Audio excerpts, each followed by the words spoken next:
akkas jedhamee haasa'amu immoo ijoolleen ijaaza keenya keessa jiran nama 15 nama 16 nama 20 kan ta'anii jechuudha kan as keessa jiranii ana miti isa kana ana namattan waan ta'eef abbaa biraarraa nama biraarraa fudhadhaa jechuudha deebisaani kana bakka ofii kiyya hin godha jedhee immoo nama waan ta'an fakkeenyaaf ani amma iddoon jiru kanatti yoon du'e maaltu beeka kanaaf iyyuu amma jirutu jireenya kiyya keessatti jechuudha dhugaa hin jallisu waan kana ofii kiyya narra ga'een argine namni immoo inni waan kana irraan ga'e yoo jiraate immoo dhufee jala hama sakkaratu jechuudha ijoollee baay'eetu ijaaza keenya keessa jira waan ta'eef ana narratti hin hojjenne nama biraa irratti hojjete immoo abbaan irratti hojjete dhufee narratti hojjeteera jedhee hama sakkaru kanaaf iyyuu ani isa kana amma jirutti dhugaa hin dabsu jechuudha arraba kiyyarraa waa'ee immoo micayyoo kanaa jechuudha amma dhagee waan dhagee irraa isinitti meera waan isaanaan jedhan isinitti meera isa kan kanaan alaamu ofii kiyya wajjiniin hin deemne waan ta'eef akkamittiin beekuu danda'a anis akka keessanii jechuudha deebi'ee anaaf gaafidha micayyoon mana ijaazaa geesse kan jedhan immoo ijoollonni gaafa sana mana ijaazaa jiran ijoollee baay'eetu jiru ijoollee sanarraa adda baafattanii axxaarratanii fuudhuu dandeessu jechuudha yookiin immoo namichi kun mana ijaazaa lama qaba kan jedhu amma yoo nama mana ijaazaa lama ani ofii kiyyaan argine abbaa immoo gaafa sana micoo sana argine jedhu sana ofiin boontuun nu haa dhiyeessitu kan kanaan alaani waan tan beekuu hin qabu jechuudha waan an beeku hin qabu amma beeku moo namicha kana moo dabarsiti kennu yoo jettan ani jammar namicha dabarsee kennuudhaaf jechuudha eeyyamamtuudha maal naa ta'a ofii koof jechuudha waan inni naa ta'u hin jiru garuu dhugaan jiru moo wanti jiru hojii akkanaa hin hojjetaa an jedhame abbaan irratti hojjete amma sakkaratu malee anaan irratti hin hojjenne anarra waan akkanaa waan hin geenyeef waan an jedhee tuma sakkaruu hin qabu jechuudha waan an ofii kiyyaan argine. Tokkummaa asirraa eegallaa gaaffii gaafatu qabda. Artistu fa'aa hundi keessanii gaaffii qabaatan dhiyeeffasaa fi sana booddee qachileetii ragaa ijoollee mana sana jiran yookiin mana sanaa ba'an dhiyeeffannee itti raggaasifna namichatti. Ati qofarraa falmaan turre namicharraas falmaa jirta amma walaa namichi nama akkanaa godha anaan jettetta mubaarik adda du'ee koon beeku namichi kun waan akkanaan hojjetu kijibaa naa jettetta jala murte akkamitti namni amma utuu mubaarakii hattuudha jedhame haati manaa kooti amma hinduuti malee hattuu miti hin jettu. Mallattoo gaaffii itti ta'a maal ati laata jetti heetti malee hattuu miti hin jettu. Maal beekti maa akkamitti namni tokko namarraa falma inni jedhus gaaffii wanni nuti shakkiitti nu galchaa jiru immoo irra caalaa falmii ati namicha kanarraa falmitu rakkoon qabu. Ragaadhumatti ol galchina moo warra sirra jirtan waan gaafattu yoo qabaatan gabaabsaa gaafadha. Dabareedhaan suutaa. Wannan jechuun barbaadu wama tokkitti jedha inni namu intala argee jechuun mana ijaazaatti intala mucayyoo amma duute isiin jettu kana nama arge sana utuu dhiyeessite jechuun kanuma qofaan waa biraan jedhu nama qaamaanis arge sana dhiyeesse jechuu barbaade ta'uu wal biratti galatoo. Biifoolee waan jettu barbaadu. Ani illee waa takkatti ho'i gaafachuu barbaade. Wannan gaafachuu barbaade silaa ani qaamaanillee waan hedduu isii gaafadhe asumatti amma haasaa hedduu qaqqabu kana keessa xiqqoo waan naangalintu jira. Kamallaqaa deebiftee kana jette mucayyoo mana ijaazaatiitti galtee jedhan. Mana ijaazaa geette jechuu amma ka'aa jira. Gaafa mucayyoo kana sawwaaqa kanatti ergitu kana isiin mana dalagaa jirti moo mana jirti? Ani iddoo hojiin jira malee mana ijaazaan jiru gaafa sana ofii kiyya. Ofii keetti mana dalagaa jirta malee mana hin jirtu. Galatoon. Artistitu fa'aan gaafatu gaafa. Anamma ishee gaafachuu waan ishii gaafadhu baay'een hin jiru maaliif hundeen naa keekkechiiseera kana darra ka jiraatu sun waan taateef wanni guddoon maalidha amma wanti jedhamaa jiru ijoollee nama mana ijaazaa san keessa jiranii sodaa lubbuu isaaniif jecha waan jechaa jiran baay'eetu jira. Innis maalinni mindaa kiyya naa kennii qarshii si biraa qabu jennaan kaameraa bilbila isaa keessaa waan qabu itti ol baase kan ishiin odoon beekii waraabame wayii sanbooda mucayyoon ufallaalte ijoolleen bira daqiiqaa muraasa booda baay'iseen duuteranii miidiyaa irra gadhiisanii jedhan. Wanni kun mana ijaazaa isaa sanuyyuu kam akka ta'e eessatti akka argamu odoon beeksifamee gaariidha. Wantichi ijoollee baay'een of kennuun barbaadan malee ragaa baay'ee irraa haasa'aa jiru waan taateef ji'a 5 dura mucayyoon turis baatee mana ijaazaa isaa keessa turtee fa'aa jechaa jirama. Ijoollee ijaazaa isaa keessa jiran baay'eetu dubbachuu barbaada garuu sodaa qaban. akka inni immoo viidiyoo waraabbatee ijoollee keenya dawaa adda addaa fayyadamee ija kaameraa fayyadamee fedhii foonii waliin raawwatee ergasii booda immoo isaan doorsisaa jiru ijoollee 5-4 hin taane. Wanti kun ulfaataadha. Namichi kun nama ulfaataa ijoollee teenya sandaafa ijoollee teenya jalduu obboleeyyan teenya dhiiga keenya baay'ee irratti nama taphateedha. Namni kun nama ulfaataa hangana hin jedhamnedha. Kanaaf baay'isellee kan amma miidhaarraan ga'e isuma mataa isaati.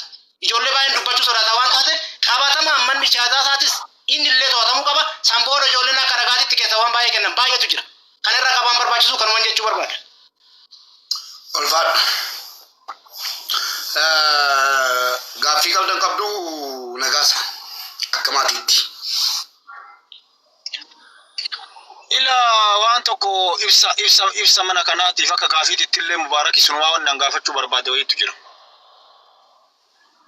Taaksii keessa waan jirru nutti tolu mana galleetu isin yaada. Ganni waan jettu qabda. Bifolee maal jette? Koi gaaffii dhumu gara nagaatti deemnaa laafanii bifolee. Gaaffii yoo jirre si yoo ta'e. Ila amma ololli magaalaa kana keessa atillee waan biyya keetii iddoo jiraattu san nu oduu dhageenna malee waan jiru si rabbi qofa beeka.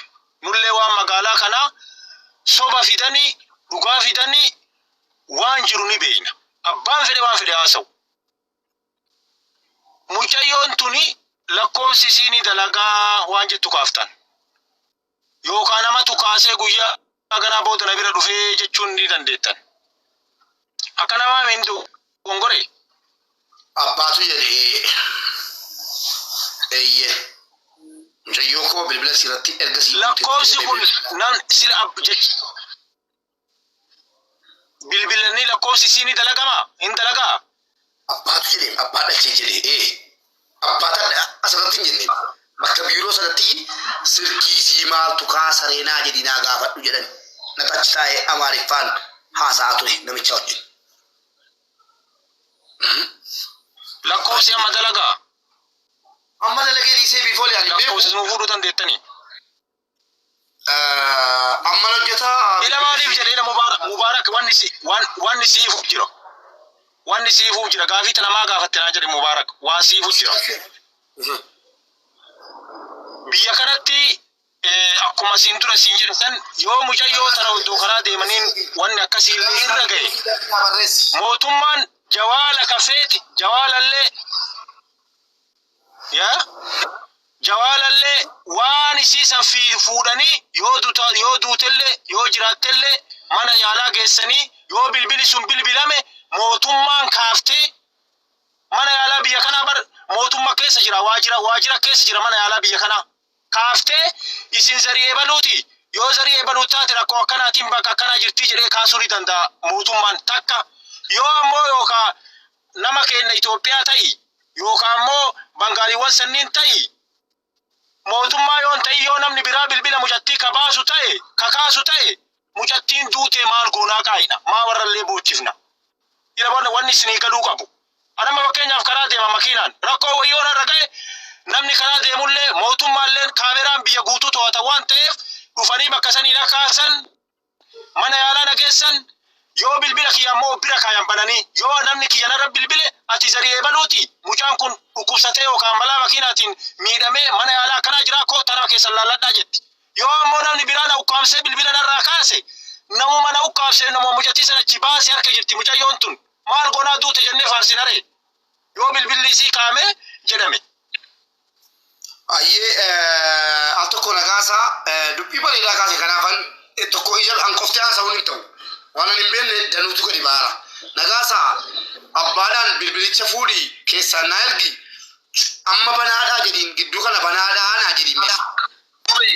Har'a malee cufamne silkicha amma irratti nuti irraa garuu cufaadhaadhi amma yaalaa jirran. Amma irratti hojjetaa jira? Amma irratti hojjeta amma cufaadha. Kanaaf nuti qabadhaa bilbilicha keessaa na ergaa. Nan barbaada.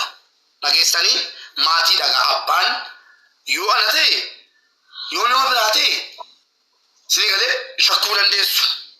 Abbaan ilmoo ofii irratti wanti sosobsiisu hin jiru. Dhageessanii abbaan ilmoo ofii irratti akka ilmoon isaa hin argamne karaa nutti cufu nu sobee abbaan dhageessaniittuu bareechitanii